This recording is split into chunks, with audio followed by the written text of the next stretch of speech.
seja bem-vindo ao seu amigo economista. No último dia 29 de maio, o IBGE divulgou o resultado do PIB brasileiro para o primeiro trimestre de 2020. Como era esperado, em função da crise do coronavírus, o resultado foi negativo.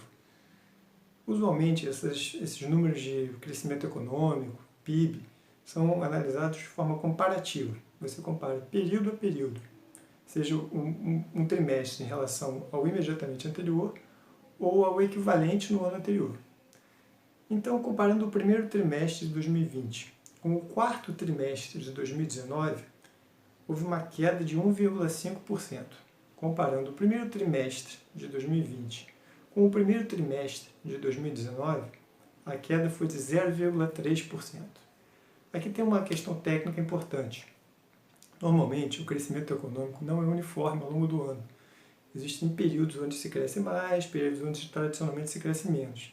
O último trimestre normalmente é de maior crescimento, porque tem as vendas de Natal, 13º, enfim, vários fatores.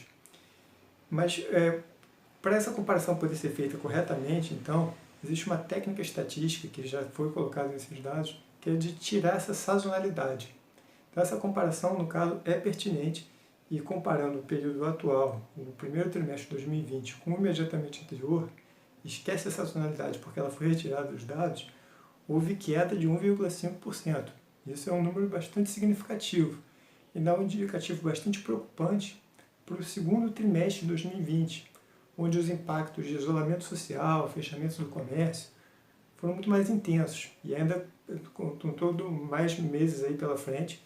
Enfim, tem tudo para ser bastante contundente essa queda no segundo trimestre de 2020 e talvez nos outros trimestres, ao longo de todo o resto do ano. Enfim, esse primeiro número era bastante esperado, embora ele inclua apenas um pedacinho pequeno, aí por volta de 15, 20 dias, onde começou esse isolamento social, mas ele é um indicativo importante e mexe com as expectativas para o resto do ano. A gente não sabe como é que vai ser a evolução da pandemia, quanto tempo vai precisar ficar fechado, qual a intensidade desse fechamento da economia, mas já sabe que, mesmo com um impacto ainda limitado no primeiro trimestre, houve queda do PIB. E aí fica aquela disputa de argumentos, aquela dúvida, a economia cresceria, como é que a economia estava crescendo ou já estava devagar?